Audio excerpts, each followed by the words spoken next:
저희 팀 평균 나이가 32살인데요. 30년 경력을 막힘없이 설명하던 한명철의 입이 그 순간 멈췄습니다. 연세가 있으시다 보니 솔직히 팀 분위기상 좀 어렵지 않을까 싶어서요. 면접관은 아들뻘이었습니다. 그리고 그 말은 틀리지 않았습니다. 그게 더 잔인했습니다. 탈락 문자는 일주일 후에 왔습니다. 5번째도, 6번째도, 7번째도 마찬가지였습니다. 30년을 바쳐온 회사는 이미 문을 닫았고 세상은 54살을 원하지 않았습니다. 그런데 그때 핸드폰이 울렸습니다. 아무도 예상 못한 번호였습니다. 사연 시작 전에 구독과 좋아요를 눌러주시고 어디에서 듣고 계신지 댓글 남겨주시면 그곳으로 건강과 행복이 가득하길 기원하겠습니다. 2월의 아침이었다. 한명철은 여느 때처럼 넥타이를 메고 현관을 나섰는데 오늘이 30년 직장의 마지막 날이라는 게 아직도 실감이 나지 않았다. 버스를 타고 창밖을 바라보면서도 머릿속이 멍했고 회사 건물 앞에 서서 올려다봤을 때도 그냥 평범한 출근길처럼 느껴졌다. 그런데 로비로 들어서는 순간 분위기가 달랐다. 직원들이 삼삼오오 모여 낮은 목소리로 이야기를 나누고 있었고 평소라면 바쁘게 돌아가야 할 사무실이 어딘지 가라앉아 있었다. 오전 10시였다. 박성진 사장이 전 직원을 회의실로 불렀다. 좁은 회의실에 사람들이 빽빽하게 들어찼다. 박성진이 단상 앞에 섰는데 한명철은 그 순간 사장의 얼굴을 보고 직감했다. 평소와 다른 얼굴이었다. 창백하고 굳어 있었으며 눈이 충혈되어 있었다. 여러분, 오늘 드릴 말씀이 있어서 모였습니다. 박성진의 목소리가 떨렸다. 회의실 안이 조용해졌다. 회사 사정이 많이 어려워진 건 다들 아실 겁니다. 대형마트에 밀리고 온라인에 밀리면서 버텨보려고 했는데 더 이상은 힘들 것 같습니다. 이달 말로 폐업하기로 결정했습니다. 잠시 침묵이 흘렀다가 여기저기서 웅성거리는 소리가 났다. 누군가 낮게 욕을 내뱉었고 누군가는 고개를 떨궜다. 박성진이 고개를 숙였다. 죄송합니다. 제가 더 잘했어야 했는데 목소리가 끝까지 버티지 못하고 갈라졌다. 한명철은 그 모습을 바라보며 아무 말도 하지 못했다. 화가 나지 않았다. 원망도 들지 않았다. 박성진도 피해자였으니 30년 동안 함께 버텨온 사람이 저렇게 고개를 숙이고 있는데 뭐라고 말할 수 있을까 싶었다. 회의가 끝나고 사무실로 돌아왔다. 한명철은 자리에 앉아 책상을 바라봤다. 30년 동안 앉아온 자리였는데 이제 정리해야 한다는 게 실감이 나지 않았다. 서랍을 열었다. 업무 수첩, 명함철, 오래된 볼펜들, 거래처에서 받은 달력. 하나씩 꺼내다 보니 박스 하나에 다 들어갔다. 30년이 박스 하나에 담기는데 30분도 걸리지 않았다. 동료들이 하나둘 인사를 건넸다. 악수를 하는 사람도 있었고 눈시울을 붉히는 사람도 있었다. 한명철은 웃으며 받아줬다. 괜찮다고, 다들 잘 될 거라고. 그 말이 그들에게 닿았는지는 알 수 없었지만 달리 해줄 수 있는 말이 없었다. 건물을 나선 건 오후 2시였다. 박스를 들고 버스 정류장으로 걸어가는데 발이 무거웠다. 버스를 타고 창가에 앉았다. 박스를 무릎 위에 올려놓고 창밖을 바라봤다. 거리는 평소와 다름없이 돌아가고 있었다. 사람들이 오가고 가게들이 열려 있었으며 신호등이 바뀌고 있었다. 세상은 아무것도 달라지지 않았는데 자신만 다른 세계로 떨어진 것 같은 느낌이었다. 집에 돌아오니 김순이가 없었다. 한명철은 박스를 베란다 한쪽에 내려놓고 냉장고에서 소주 한 병을 꺼냈다. 베란다에 나가 앉아 혼자 잔을 채웠다. 첫 잔을 마시고 나서 건너편 아파트 불빛들을 바라봤다. 저 집들 안에서 지금 이 시간에 누군가는 퇴근하고 있을 것이었고, 누군가는 저녁을 먹고 있을 것이었으며, 누군가는 아무렇지 않은 하루를 보내고 있을 것이었다. 두 번째 잔을 채웠다. 소주가 목을 넘어가는데 따뜻하지 않고 그냥 쓸쓸했다. 김순이가 들어온 건 저녁 6시였다.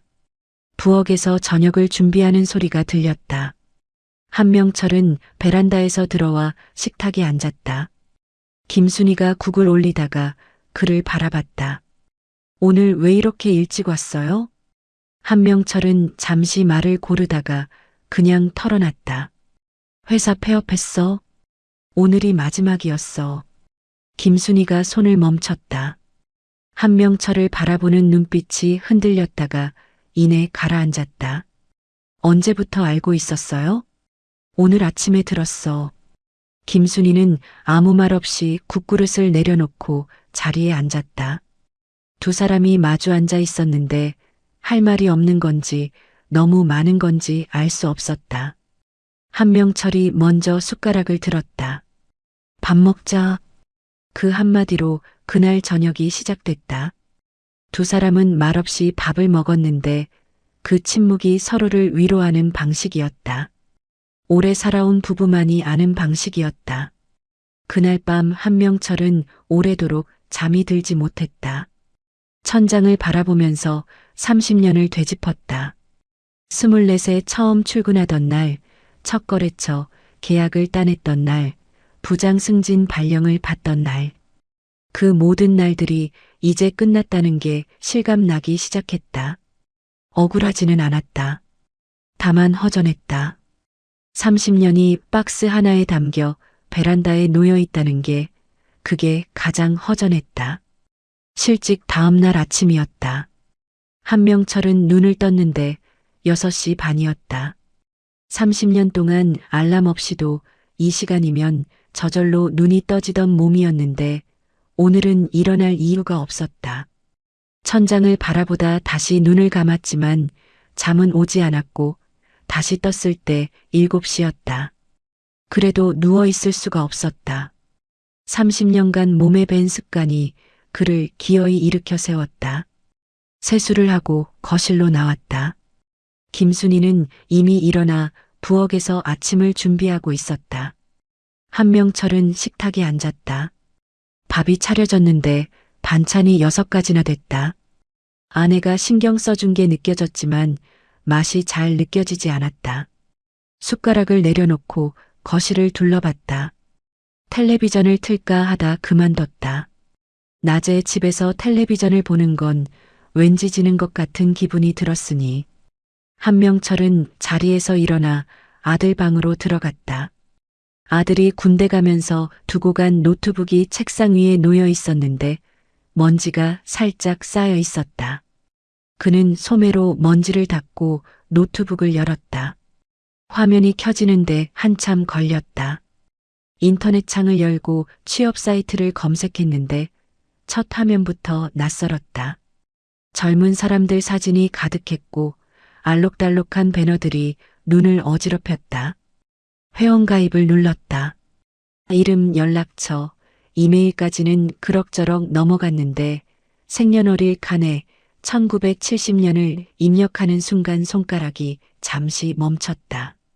화면에 찍히는 숫자가 이상하게 낯설었다. 고개를 가볍게 흔들고 계속 입력했다. 이력서 작성 화면이 열렸다. 경력란부터 채웠다. 1994년 입사, 영업부 근무, 2024년 퇴직.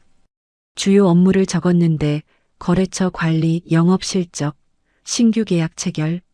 쓰다 보니 꽤 됐고 30년이 글로 적히니 그럴싸해 보였다. 잠시 뿌듯한 기분이 들었다가 이내 다음 칸에서 손이 멈췄다. 자격증이었다. 머릿속을 아무리 뒤져봐도 나오는 게 없었다. 지갑 속 운전면허. 그게 전부였다.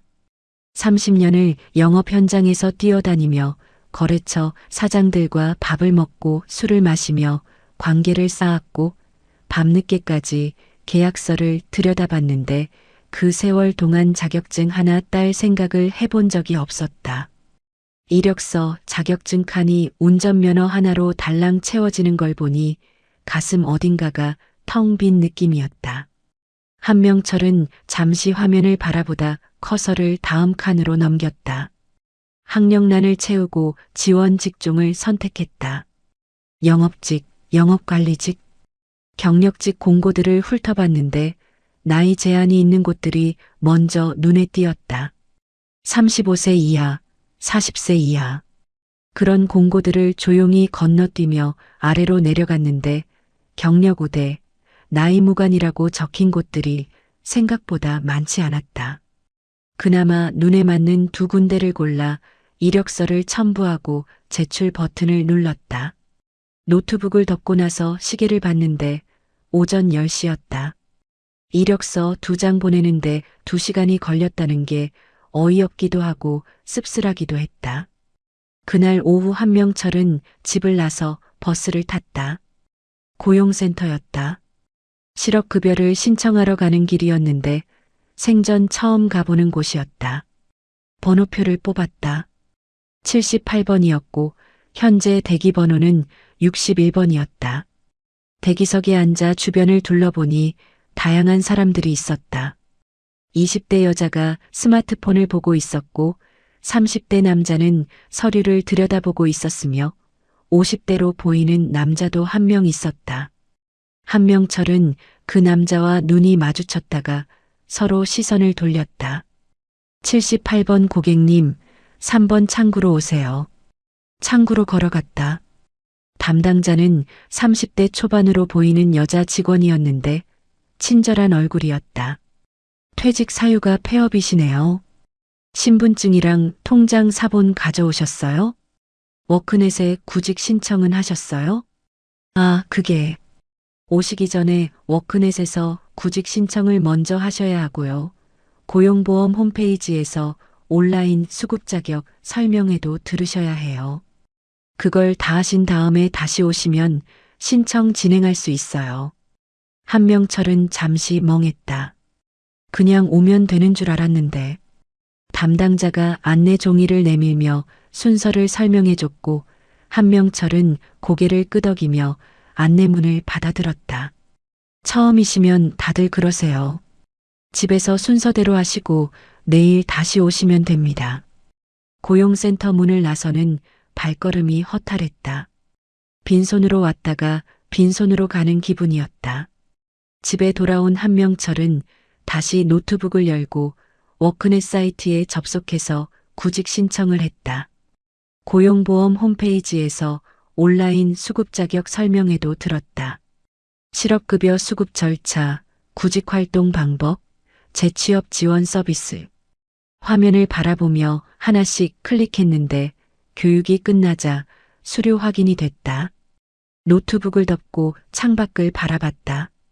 오늘 한 일이라고는 이력서 2장 보내고 고용센터 헛걸음친 게 전부였다. 저녁에 김순희가 들어왔는데 한명철은 소파에 앉아 텔레비전을 보고 있었다.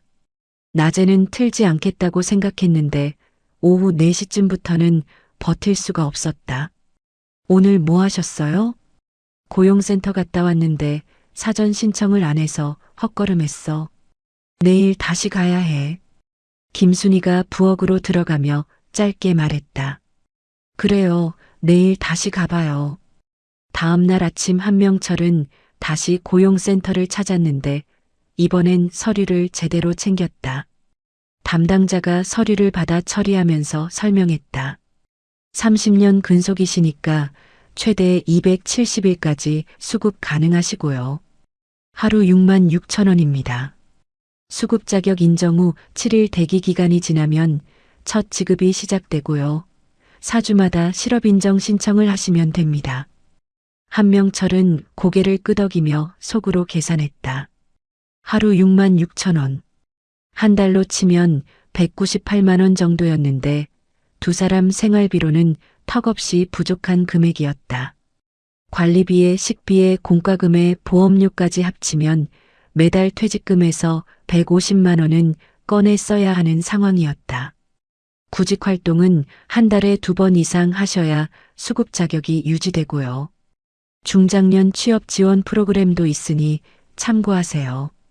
담당자가 안내문을 내밀었는데 중장년 취업 지원 과정이라는 글자에 시선이 잠깐 머물렀다. 자신이 중장년에 해당한다는 게 새삼스럽게 느껴지는 순간이었다. 안내문을 접어 주머니에 넣고 자리에서 일어섰다. 고용센터 문을 나서며 하늘을 올려다봤다. 2월의 하늘이 낮고 차가웠다. 버스 정류장으로 걸어가면서 방금 들은 숫자들이 머릿속을 맴돌았다. 하루 6만 6천 원, 270일, 퇴직금에서 매달 150만 원 보충. 숫자들이 가라앉지 않았다. 4주가 흘렀다. 한명철은 고용보험 사이트에 접속해서 실업인정을 신청했다. 지난 4주 동안 구직 활동을 했다는 서류를 첨부하고 신청 버튼을 눌렀는데 며칠 후 통장에 실업급여가 들어왔다. 입금 내역을 확인하고 잠시 화면을 바라봤다. 반갑기도 하고 씁쓸하기도 한 묘한 기분이었다. 30년 동안 월급을 받던 사람이 이제 실업급여를 받으며 산다는 현실이 통장 잔액 한 줄에 담겨 있었다. 그날 밤 한명철은 30년 동안 써온 업무 수첩을 꺼냈다. 마지막 페이지에 오늘 날짜를 적었다. 2024년 2월. 그리고 펜을 내려놨다. 다음 페이지는 비어 있었는데 내일 뭘 써야 할지 아직은 알 수 없었다. 첫 면접 연락이 온 건 지원한 지 열흘이 지난 어느 날 오전이었다. 핸드폰이 울렸는데 모르는 번호였다. 한명철은 조심스럽게 받았다.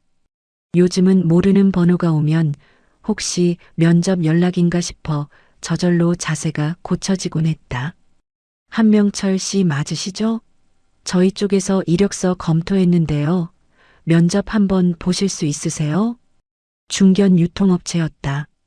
영업관리 경력직 모집이었는데 한명철은 전화를 끊고 잠시 핸드폰을 바라봤다. 열흘 동안 5군데에 지원했는데 연락이 온 건 처음이었다. 가슴이 살짝 뛰었다. 오랫동안 느껴보지 못한 감각이었다. 면접 날 아침이었다. 한명철은 일찍 일어나 오래된 정장을 꺼냈는데 옷장 안쪽 깊숙이 넣어뒀던 것이었다. 꺼내서 펼쳐보니 구김이 심했다. 다리미를 꺼내 정성껏 다리고 넥타이도 골랐다. 거울 앞에 섰는데 정장을 입은 모습이 낯설었다. 언제 이렇게 됐나 싶었다. 흰머리가 많이 늘어 있었고 얼굴에는 주름이 깊어져 있었지만 넥타이를 단정히 메고 집을 나섰다. 지하철을 타고 면접 장소로 향하면서 머릿속으로 예상 질문들을 떠올렸다. 30년 경력이 있으니 경력 관련 질문은 문제 없을 것 같았다. 회사 건물 앞에 도착해서 입구를 바라봤다. 유리로 된 깔끔한 건물이었다. 안으로 들어가 안내 데스크에서 면접 왔다고 말하고 대기실로 들어서는 순간 걸음이 잠시 멈춰졌다. 대기실에 앉아있는 면접 대기자들이 모두 젊었으니 30대 초반으로 보이는 남자들이 2명, 20대로 보이는 여자도 1명 있었다. 한명철은 조용히 빈자리에 앉았는데 젊은 지원자들이 힐끔힐끔 그를 바라봤다. 시선을 느끼면서도 모른 척 정면을 바라봤다. 한명철 씨, 들어오세요. 면접실 문이 열렸다. 안으로 들어서니 면접관이 2명 앉아 있었는데 1명은 40대로 보였고 다른 1명은 30대 초반이었다. 아들뻘이었다. 의자에 앉으며 자세를 고쳐 잡았는데 손이 미세하게 떨렸다. 30년 동안 거래처 미팅을 수백 번 나갔던 사람이었는데 면접 자리가 이렇게 긴장될 줄은 몰랐다. 이력서 잘 봤습니다. 30년 경력이시네요. 40대 면접관이 말을 꺼냈다. 한명철은 고개를 끄덕이며 차분하게 답했다. 주요 거래처 규모, 계약 실적, 관리 방식. 막힘없이 나왔고 30년이 고스란히 담긴 내용이었다. 40대 면접관이 고개를 끄덕이며 메모를 했는데 분위기가 나쁘지 않았다. 조금씩 긴장이 풀렸다. 그런데 30대 면접관이 입을 열었다. 저희 팀 평균 나이가 32살인데요. 한명철은 그를 바라봤다. 연세가 있으시다 보니 팀 분위기상 솔직히 좀 어렵지 않을까 싶어서요. 막내 직원들이랑 같이 일하셔야 하는데 불편하지 않으실지. 돌려 말했지만 뜻은 분명했다. 나이가 문제라는 거였다. 경력이 아무리 좋아도 나이가 걸린다는 거였다. 무언가 올라오는 걸 느꼈는데 한명철은 그걸 꾹 눌렀다. 저는 나이와 상관없이 팀원들과 잘 맞춰서 일할 자신이 있습니다. 오히려 경험이 팀에 도움이 될 거라고 생각합니다. 면접관이 짧게 고개를 끄덕였는데 그게 마지막이었다. 면접은 얼마 되지 않아 끝났다. 한명철은 인사를 하고 면접실을 나왔다. 엘리베이터를 타고 내려오는 동안 혼자였는데 문이 닫히자마자 천천히 숨을 내쉬었다. 건물을 나와 지하철역으로 걸어가는 내내 아무 생각도 나지 않았다. 지하철에 올라타 자리에 앉아 창밖으로 지나가는 터널을 바라봤다. 30년 동안 영업 현장에서 뛰어다니던 사람이 이제 아들뻘 면접관 앞에서 나이를 해명해야 하는 처지가 됐다는 게 실감났는데 씁쓸한 것보다 더 이상한 건 그게 틀린 말이 아니라는 것이었다. 결과는 일주일 후 문자로 왔다. 안타깝게도 이번 전형에서 합격하지 못하셨습니다. 예상했던 결과였는데도 막상 문자를 받으니 가슴 한쪽이 내려앉는 느낌이었다. 한명철은 문자를 읽고 핸드폰을 내려놨다. 그 이후로도 면접 연락은 가끔 왔는데 갈 때마다 비슷했다. 나이를 보는 눈빛, 돌려 말하는 거절, 혹은 연락조차 오지 않는 탈락. 한 번은 친구 소개로 한 군데 면접을 봤는데 분위기는 나쁘지 않았다. 면접 내내 웃으며 이야기했는데 마지막에 부장이 말했다. 영업직은 체력이 중요한데 연세가 좀 되시잖아요. 거래처 접대도 있고 야근도 잦은 편이라서 솔직히 걱정이 되기도 하고요. 한명철은 웃으며 고개를 끄덕였다. 괜찮다고 했고 체력에 자신 있다고도 했다. 나오면서 화장실에 들렀는데 거울을 봤다. 아까까지 웃고 있던 얼굴이 굳어 있었다. 차가운 물로 세수를 하고 수건으로 닦으면서 거울 속 얼굴을 한참 바라봤다. 54살이었다. 이 나이가 이렇게 무거운 것인지 몰랐었다. 2달이 지났다. 서류 탈락 문자가 하나둘 쌓이면서 5개, 6개, 7개가 됐고 연락조차 없는 회사들도 있었다.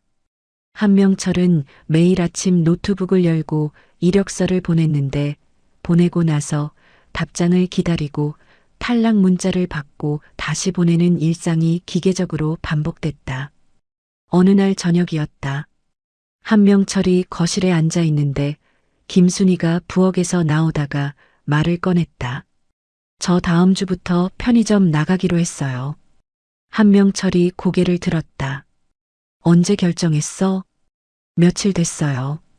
당신한테 말하면 또 뭐라 할 것 같아서 그냥 진행했어요.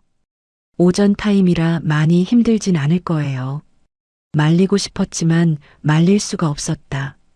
퇴직금이 석 달에 450만 원씩 빠져나가고 있는 상황에서 아내가 일하겠다는 걸 막을 명분이 없었으니 입술이 한번 열렸다가 다시 닫혔다. 알았어. 그게 전부였다. 김순희는 더 말하지 않고 부엌으로 들어갔고 한명철은 소파에 등을 기댄 채 천장을 바라봤다. 30년 동안 가장 노릇을 해온 사람이 이제 아내가 편의점 오전 타임에 나가는 걸 그냥 받아들이고 있었다. 말이 없는 게 허락이었다. 그날 밤 베란다에 나가 담배를 피우면서 불이 켜진 건너편 건물들을 바라봤다. 저 건물들 안에서 지금 이 시간에도 누군가는 야근을 하고 있을 것이었고, 누군가는 거래처에 전화를 걸고 있을 것이었으며, 누군가는 보고서를 쓰고 있을 것이었다. 불과 석 달 전만 해도 자신이 그랬는데, 담배 연기가 차가운 공기 속으로 사라지는 걸 바라보다 꽁초를 재떨이에 눌러 끄고 안으로 들어왔다. 내일도 이력서를 써야 했다. 실직 석 달째 되던 어느 오후였다.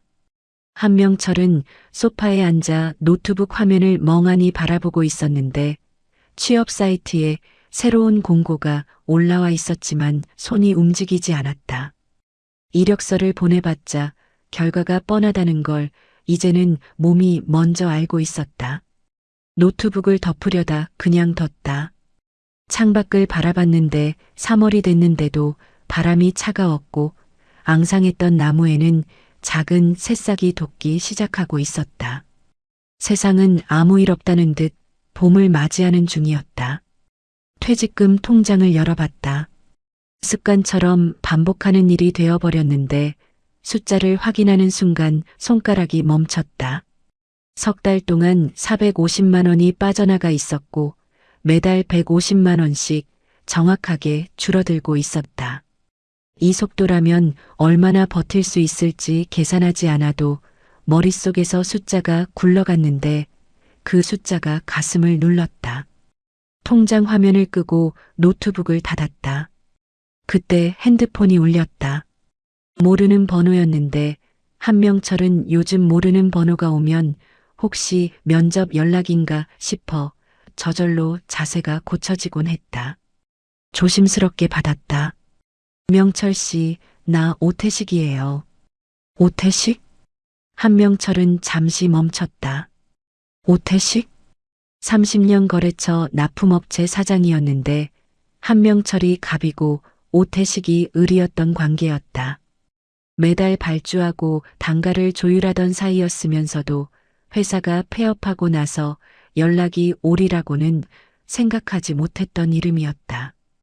오 사장님, 오랜만이네요. 잘 지내고 있어요? 소식 들었어요. 많이 황당하셨겠다. 뭐, 어떡하겠습니까? 그렇게 됐는걸요. 밥이나 한번 합시다. 시간 되세요?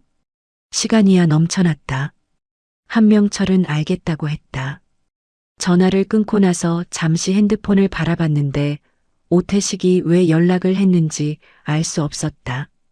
그냥 안부 차밥이나 한번 먹자는 건지 다른 이유가 있는 건지 어느 쪽이든 석 달 만에 걸려온 반가운 전화임은 틀림없었다. 약속은 사흘 후였다. 동네 삼겹살집에서 만나기로 했는데 한명철이 먼저 도착해서 자리에 앉아 기다렸다. 얼마 되지 않아 오태식이 들어왔다. 61살이었는데 머리가 반백이었고 얼굴에 주름이 깊었지만 눈빛만큼은 여전히 또렷했다. 30년 동안 작은 납품업체를 꿋꿋이 운영해온 사람의 눈빛이었다. 오래간만이에요, 명철 씨. 그러게요. 이렇게 마주 앉는 게 처음이네요. 그 말이 맞았다. 30년을 알아왔지만 회사 밖에서 마주 앉는 건 처음이었고 거래처 미팅 자리에서 만나거나 연말 행사에서 스치듯 인사하거나 했지 둘이 이렇게 밥을 먹은 적은 없었다. 처음엔 어색했는데 오태식이 소주를 따라 건넸다. 한잔합시다. 두 사람은 잔을 부딪혔다. 소주를 한 모금 마시고 나서야 조금 긴장이 풀리는 느낌이었다. 오태식이 고기를 불판에 올리며 말을 꺼냈다. 회사 폐업하고 나서 어떻게 지내셨어요? 한명철은 짧게 웃었다. 취업 알아보고 있는데 쉽지가 않네요. 나이가 있다 보니. 면접도 봤어요? 3번 봤는데 다 탈락이었어요.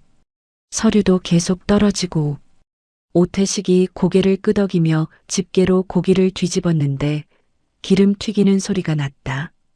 잠시 침묵이 흘렀다가 오태식이 천천히 입을 열었다. 사실 드릴 말씀이 있어서 연락했어요.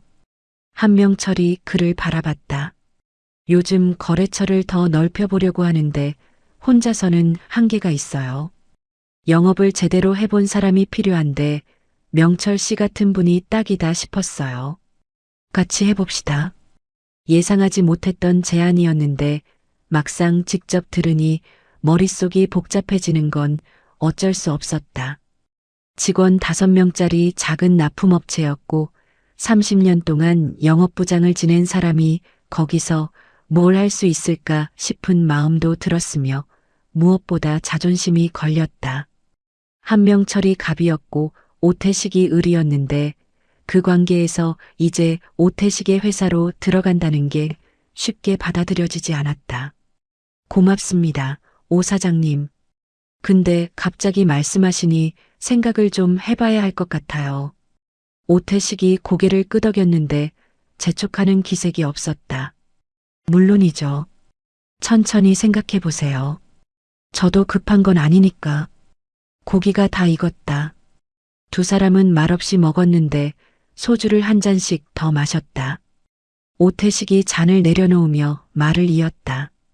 솔직히 말하면 의리 때문만은 아니에요. 진짜로 명철 씨가 필요해서요. 30년 동안 명철 씨가 어떻게 일하는지 옆에서 다 봐왔거든요. 거래처 관리 하나는 업계에서 따라올 사람이 없다는 것도 알고요. 우리 회사가 커지려면 그 능력이 꼭 있어야 해요. 의리가 반, 사업이 반이라는 걸 솔직하게 말하는 사람이었는데 30년 동안 거래하면서 오태식이 그런 사람이라는 걸 알고 있었다. 말이 많지 않고 군더더기가 없는 사람이었고 필요 없는 말은 입 밖에 내지 않는 사람이었다. 생각해 볼게요. 한명철은 그렇게 말하고 잔을 들었다. 오태식도 잔을 들었다. 두 잔째 소주가 목을 넘어갔고 바깥에서 저녁 바람이 불었으며 삼겹살집 환풍기 소리가 웅웅거렸다. 집으로 돌아오는 길에 오태식의 말을 곱씹었다. 직원 5명짜리 작은 회사. 30년 동안 갑이었던 사람이 을의 회사로 들어가는 것. 자존심이 허락할까 싶었는데 한편으로는 다른 생각도 고개를 들었다. 지금 자신의 상황이 과연 자존심을 부릴 처지인가 하는 것이었다. 석 달 동안 이력서를 수십 장 보내고 면접을 3번 봐도 전부 탈락이었고 퇴직금은 조금씩 줄어들고 있었으며 아내는 편의점 오전 타임으로 나가고 있었다.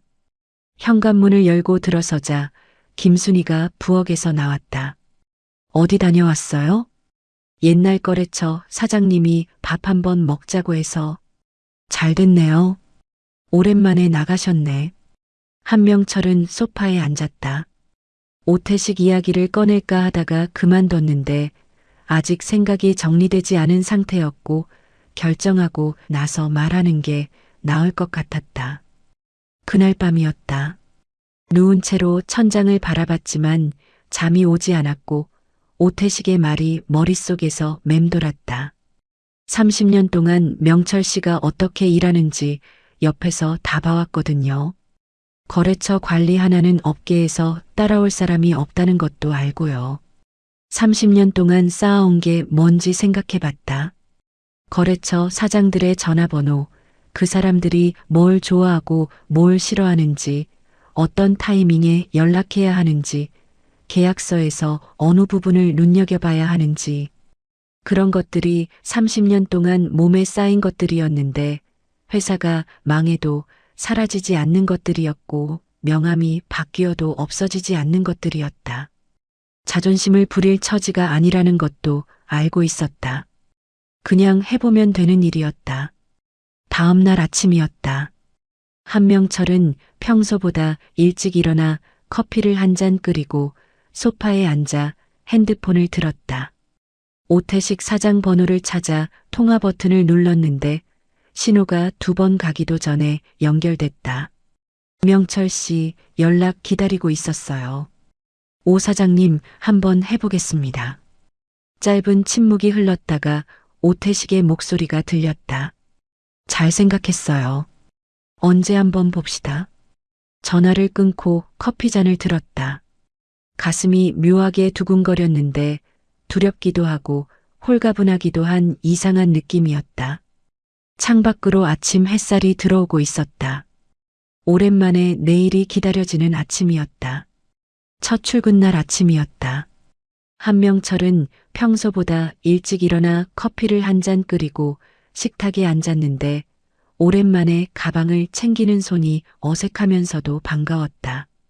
현관을 나서며 시계를 봤는데 8시였다. 석 달 만에 처음으로 목적지가 있는 아침이었고 발걸음이 절로 빨라졌다. 오태식 사장의 회사는 지하철로 새 정거장 거리였는데 한명철은 걷기로 했다. 30분 거리였지만 걸으면서 머릿속을 정리하고 싶었다. 3월의 아침 공기가 차가웠는데도 발걸음은 가벼웠다. 길가 나무들의 연두빛 새싹이 돋기 시작하고 있었고 출근하는 사람들 사이를 걸으면서 오랜만에 자신도 그 흐름 안에 있다는 느낌이 들었다. 석 달 동안 그 흐름 밖에 있었다는 걸 이제야 실감했다. 회사 건물 앞에 섰다. 4층짜리 낡은 건물이었는데 1층에 작은 간판이 붙어 있었다. 오래된 건물이었지만 간판만큼은 깔끔하게 정돈되어 있었다.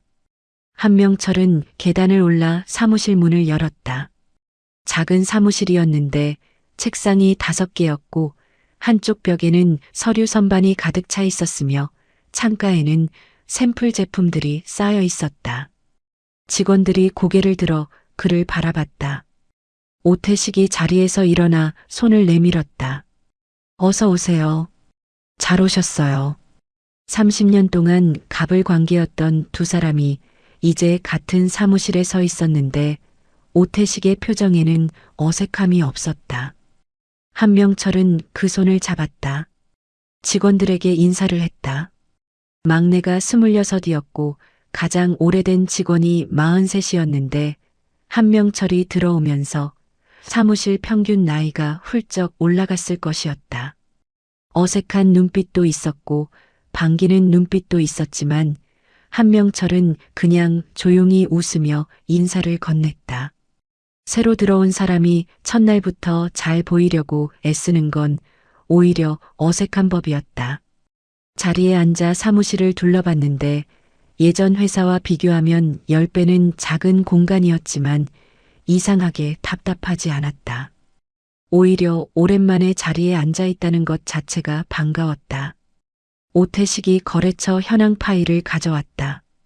현재 거래처가 12군데예요. 여기서 더 늘리고 싶은데 제가 영업을 잘 못하다 보니 한계가 있었어요. 명철 씨가 이 파일 한번 보고 어떻게 접근할지 생각해 봐 주시겠어요? 한명철은 파일을 펼쳤다. 거래처 이름, 품목, 계약 단가, 최근 거래 이력이 꼼꼼하게 정리되어 있었는데 훑어보는데 30분 정도 걸렸다. 보면서 머릿속에서 자연스럽게 그림이 그려졌다. 이 업종이라면 저 회사에 연락할 수 있겠다. 저 단가라면 이쪽 거래처가 관심을 가질 것 같다. 30년 동안 쌓인 것들이 파일을 읽으면서 저절로 작동하는 느낌이었다. 한명철은 파일을 덮고 핸드폰을 들었다. 머릿속에 떠오른 이름이 3명 있었는데 예전 거래처에서 만났던 사람들이었다. 회사가 망하고 나서 연락을 못했는데 지금 연락해도 반갑게 받아줄 것 같은 사람들이었다. 첫 번째 전화였다. 신호가 3번 갔다. 한 부장님 아니세요? 오랜만이에요. 그러게요. 잘 지내셨어요? 그럼요. 부장님은요? 회사 폐업했다는 소식 들었어요. 새로 자리 잡았어요. 잠깐 뵐 수 있을까요? 드릴 말씀이 있어서요. 물론이죠. 다음 주 어때요? 첫 번째 미팅이 잡혔다.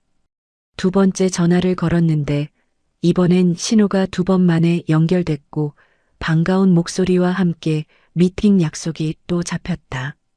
세 번째 전화도 마찬가지였다. 전화 3통을 끊고 나자 수첩에 미팅 3개가 적혀 있었다. 오태식이 옆에서 지켜보다가 말했다.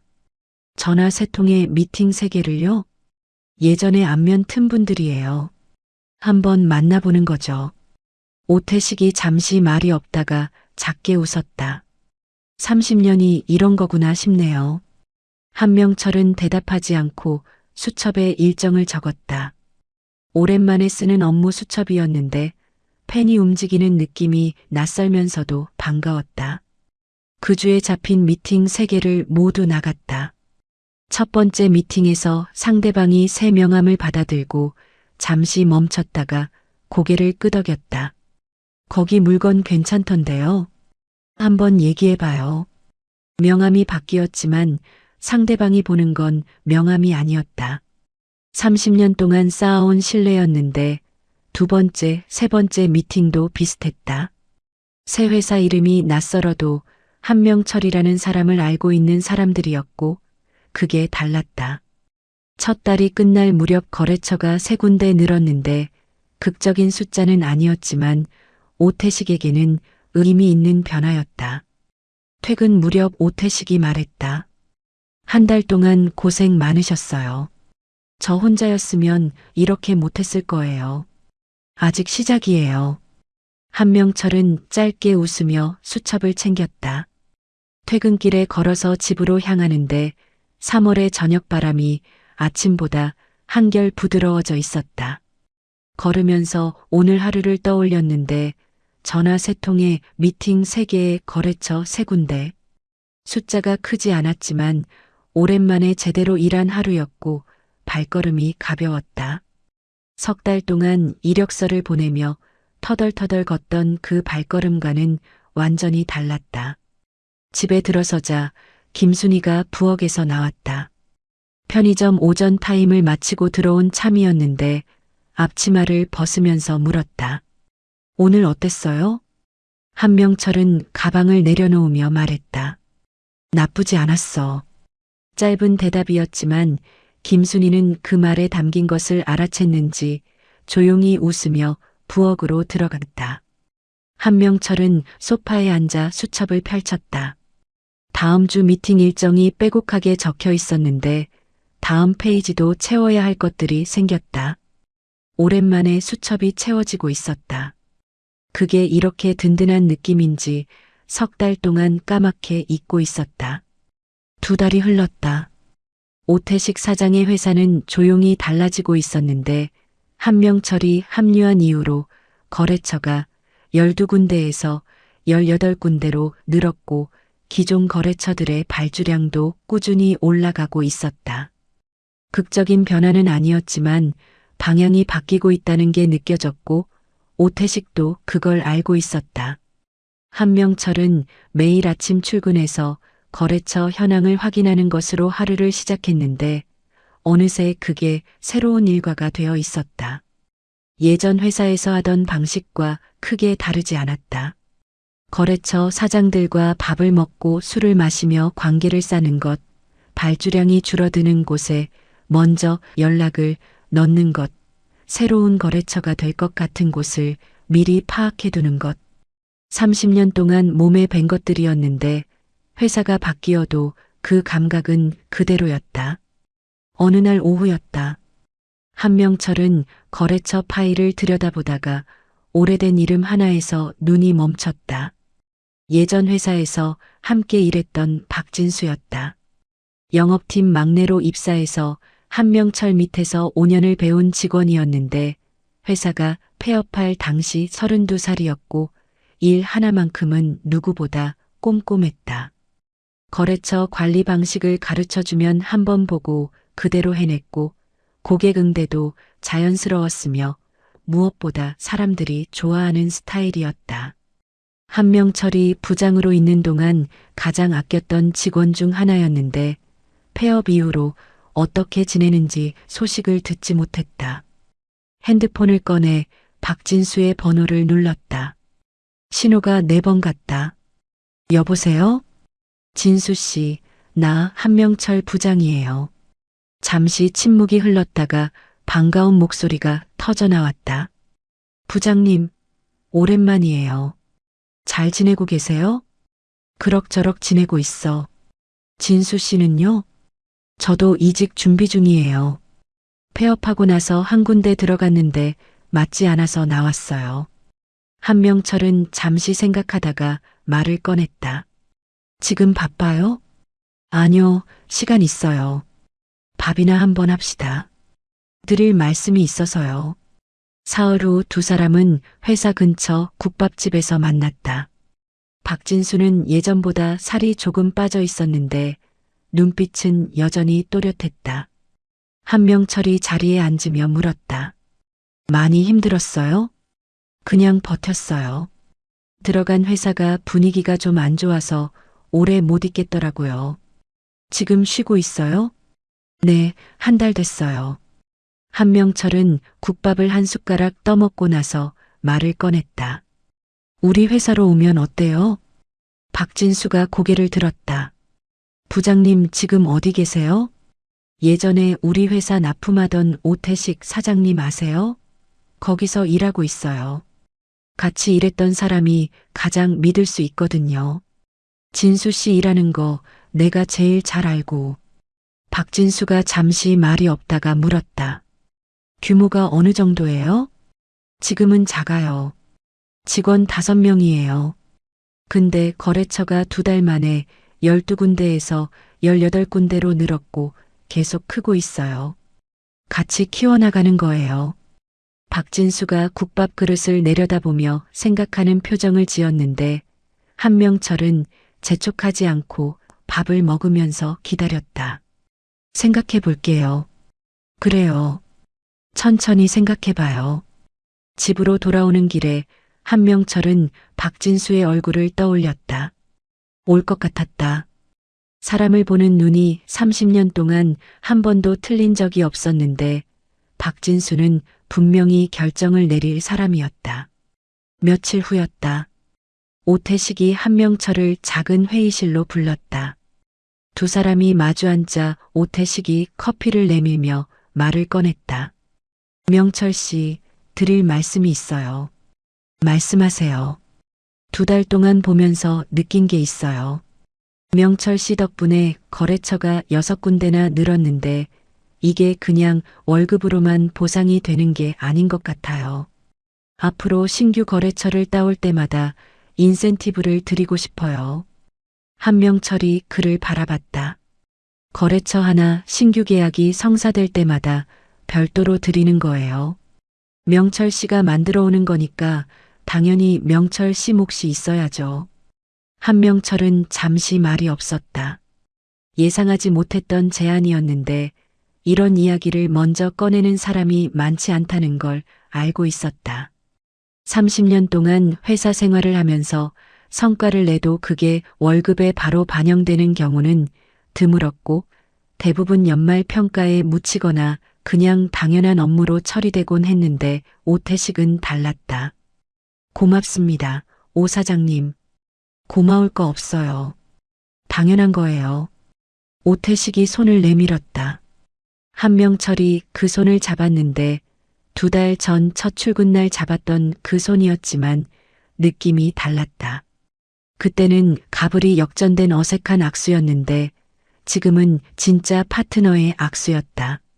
그날 저녁이었다. 한명철은 핸드폰을 들다가 오래된 번호 하나를 찾았다. 박성진이었다. 30년 동안 몸담았던 회사의 사장이었는데 폐업하던 날 눈물로 사과하고 나서 소식이 끊겼던 사람이었다. 한명철은 잠시 망설이다가 문자를 보냈다. 사장님, 한명철입니다. 잘 지내고 계세요? 밥이나 한번 하시죠. 답장이 금방 왔다. 명철 씨, 반갑네요. 좋죠. 며칠 후 두 사람은 동네 포장마차에서 만났다. 박성진이 먼저 와 있었는데 한명철이 자리에 앉으며 바라보니 1년 사이에 많이 늙어 있었다. 머리가 더 휘어졌고 어깨가 내려앉아 있었다. 오래간만이에요, 사장님. 사장님은 무슨, 그냥 편하게 불러요. 소주를 따랐다. 두 사람은 잔을 부딪혔는데 첫 모금을 마시고 나서 박성진이 먼저 말했다. 요즘 경비 일하고 있어요.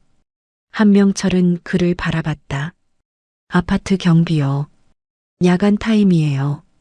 낮에는 가끔 일당직으로 나가기도 하고. 담담한 목소리였는데 창피하다거나 힘들다거나 하는 내색이 없었다. 그냥 있는 그대로를 말하는 목소리였고 한명철은 아무 말도 하지 않았다. 위로의 말을 건네는 게 오히려 이상할 것 같았다. 회사 정리하면서 직원들 퇴직금이랑 마지막 월급은 다 챙겨줬어요. 그러고 나니 남은 게 없더라고요.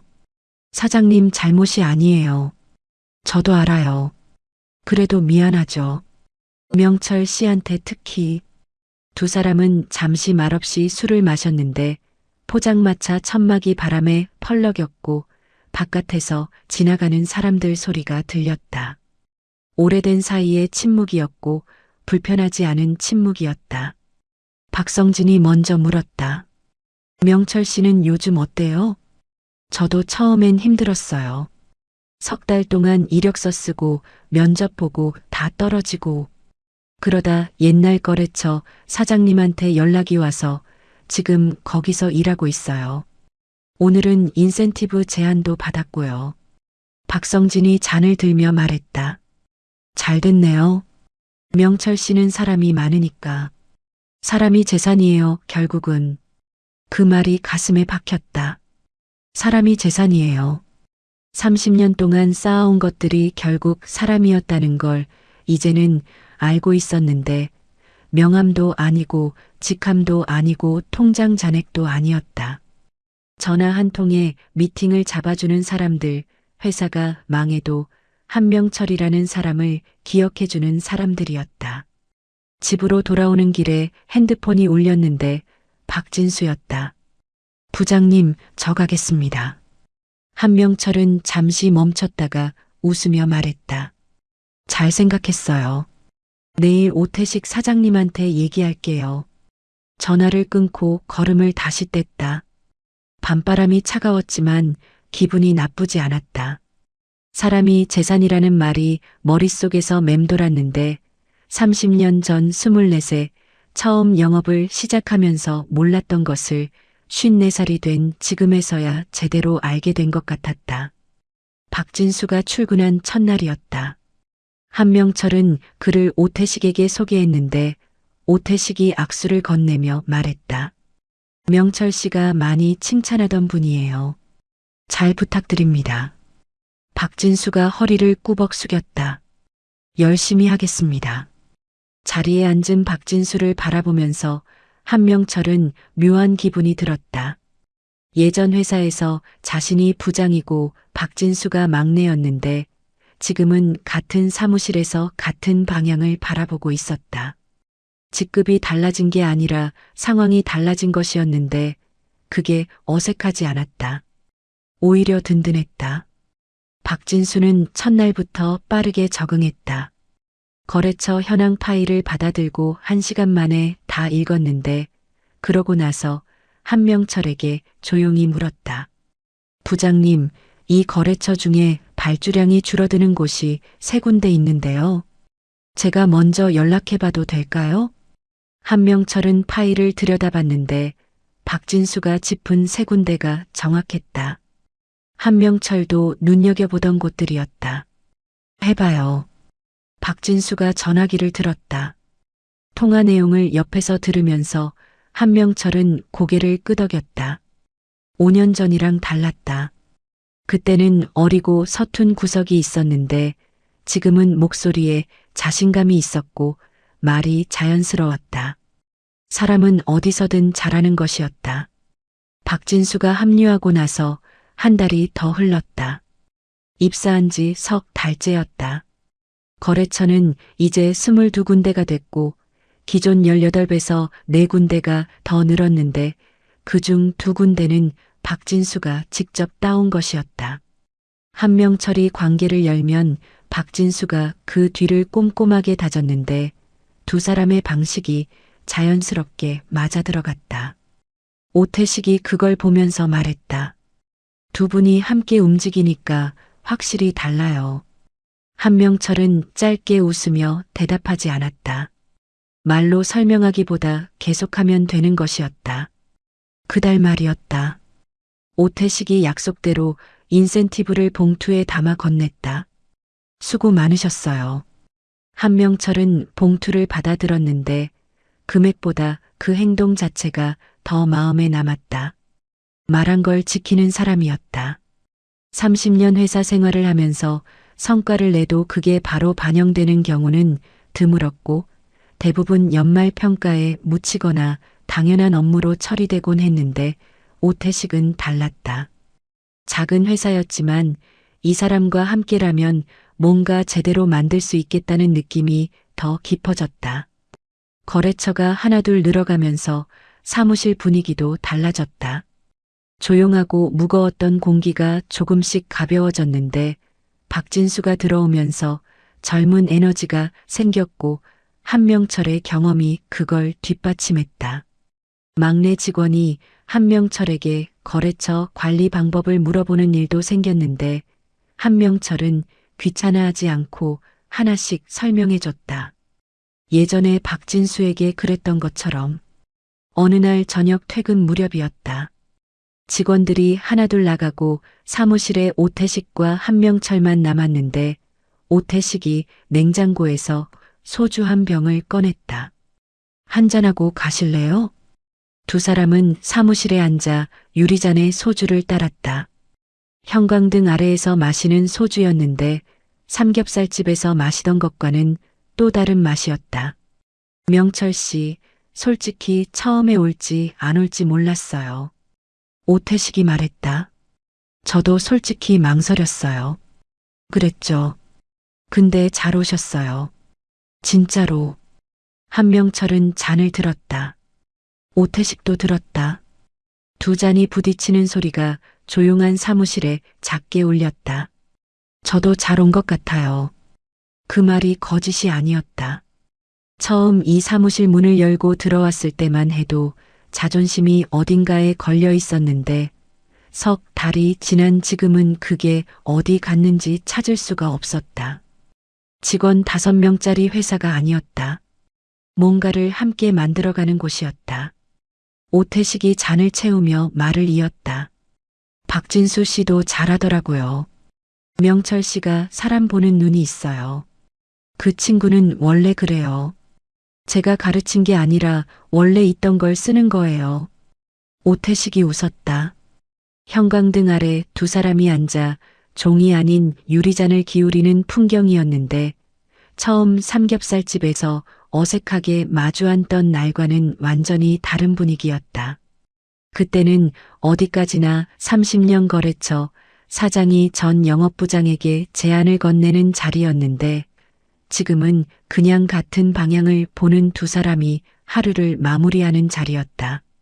명철 씨, 오태식이 잔을 내려놓으며 말했다. 이 회사가 어디까지 갈 수 있을까요?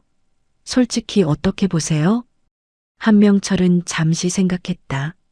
아첨이나 빈말을 하는 스타일이 아니었고 오태식도 그걸 원하지 않는 사람이라는 걸 석 달 동안 알게 됐다.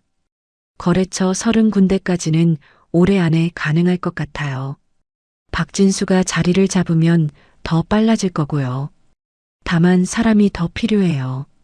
지금은 거래처가 늘어나는 속도를 사람이 못 따라가고 있어요. 오태식이 고개를 끄덕이며 메모를 꺼냈다. 그 부분 저도 생각하고 있었어요. 하반기에 한 명 더 뽑는 걸로 검토해 볼게요. 짧은 대화였는데 그게 이 회사가 돌아가는 방식이었다. 길게 회의하지 않고 필요한 말을 하고 그걸 바로 움직이는 것. 30년 동안 큰 회사에서 일하면서 보고서를 쓰고 결제를 받고 회의를 거치던 방식과는 달랐는데 처음엔 낯설었지만 지금은 이 방식이 더 맞는 것 같았다. 두 사람이 사무실을 나선 건 저녁 8시였다. 엘리베이터 앞에서 가볍게 인사를 나누고 각자의 방향으로 걸었는데 한명철은 걸으면서 오늘 하루를 떠올렸다. 그달 말 처음으로 인센티브가 포함된 통장 잔액을 확인했는데 퇴직금에서 150만 원씩 꺼내 쓰던 그 통장이었다. 줄어들기만 하던 숫자가 처음으로 조금 올라가 있었다. 금액이 크지 않았지만 방향이 달라졌다는 게 느껴졌고 그게 숫자보다 더 반가웠다. 집에 돌아오니 김순이가 저녁을 차리고 있었다. 한명철이 가방을 내려놓으며 말했다. 이번 달 통장에 좀 들어왔어. 인센티브. 김순이가 손을 멈추고 그를 바라봤다. 얼마요? 많진 않아. 근데 늘어나는 거잖아. 김순이가 조용히 웃으며 다시 저녁 준비를 했다. 잘 됐네요. 짧은 말이었는데 그 안에 많은 것이 담겨 있었다. 한명철은 소파에 앉아 수첩을 펼쳤다. 다음 달 미팅 일정이 빼곡하게 적혀 있었고 그 옆에 박진수가 잡아놓은 미팅도 2개 추가되어 있었다. 수첩이 채워지는 속도가 빨라지고 있었는데 석 달 동안 빈 수첩을 들고 다니던 그때와는 완전히 달랐다. 그게 이렇게 든든한 느낌인지 이제야 알았다. 1년이 흘렀다. 오태식 사장의 회사는 조용히 달라져 있었는데 한명철이 합류하기 전 12군데였던 거래처가 26군데로 늘었고 매출도 꾸준히 올라가고 있었다. 갑자기 2배로 뛴 것도 아니었고 직원이 급격히 늘어난 것도 아니었지만 방향이 바뀌었다는 게 느껴졌다. 전화를 기다리는 쪽에서 전화를 먼저 거는 쪽이 됐고 거래처에서 먼저 연락이 오는 일도 생겨났으며 박진수가 독자적으로 신규 계약을 따오는 일도 이제는 낯설지 않았다. 한명철은 매달 인센티브를 받았다. 처음엔 금액이 크지 않았지만 거래처가 늘어나면서 조금씩 올라갔는데 퇴직금에서 150만 원씩 꺼내 쓰던 통장이 이제는 반대 방향으로 움직이고 있었다. 그 숫자를 확인할 때마다 묘한 기분이 들었는데 돈이 생겨서가 아니라 방향이 달라졌다는 느낌 때문이었다. 줄어들기만 하던 것이 쌓이기 시작했다는 것, 그게 통장 잔액보다 더 든든하게 느껴졌다. 어느 봄날 오후였다. 사무실에 햇살이 들어오고 있었는데 한명철은 거래처 파일을 들여다보다가 잠시 고개를 들어 창밖을 바라봤다.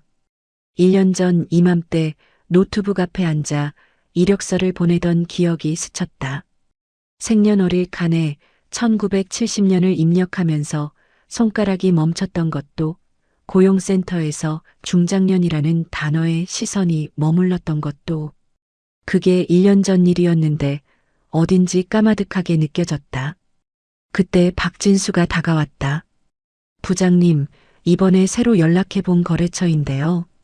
미팅 한번 잡아볼 만할 것 같아요. 박진수가 내민 메모를 들여다봤다. 업종, 규모, 담당자 이름. 꼼꼼하게 정리되어 있었는데 한명철이 고개를 끄덕였다. 잘 봤어요. 내가 먼저 전화 한번 넣어 볼게요. 거기 담당자 예전에 안면이 있어서. 박진수가 웃으며 고개를 숙였다. 역시 부장님이에요. 한명철은 핸드폰을 들었다. 신호가 2번 가기도 전에 연결됐는데 반가운 목소리가 들렸다. 한 부장님 아니세요? 오랜만이에요. 그러게요. 잘 지내셨어요? 다음 주에 잠깐 뵐 수 있을까요? 물론이죠. 언제든지 연락 주세요. 전화를 끊고 박진수에게 말했다. 다음 주 화요일로 잡아놔요. 박진수가 수첩에 받아 적으면서 말했다. 30년이 진짜 대단한 거네요. 전화 한 통에 이렇게 되는 게. 한명철은 대답하지 않고 웃었다. 30년이 대단한 게 아니라 사람이 대단한 것이었는데 그걸 말로 설명하기가 어려웠다. 그냥 시간이 지나면 알게 되는 것들이 있었다. 퇴근 무렵이었다. 오태식이 한명철을 불렀다. 작은 회의실이었는데 2 사람이 마주 앉았다. 명철 씨, 1년 됐네요. 그러게요. 벌써. 오태식이 서류 한 장을 내밀었다. 한명철이 들여다봤는데 계약서였다. 인센티브 조건을 더 높이는 내용이었고 거기에 추가로 분기별 성과급 항목이 새로 생겨 있었다. 1년 동안 회사가 이만큼 컸어요. 명철 씨 덕분이에요. 조건을 더 좋게 해드리고 싶었어요. 한명철은 서류를 천천히 읽었다. 말한 걸 지키는 사람이라는 걸 알고 있었는데 1년이 지나서도 그게 달라지지 않았다. 오히려 더 나아져 있었다. 감사합니다, 오 사장님. 제가 감사하죠. 오태식이 손을 내밀었다.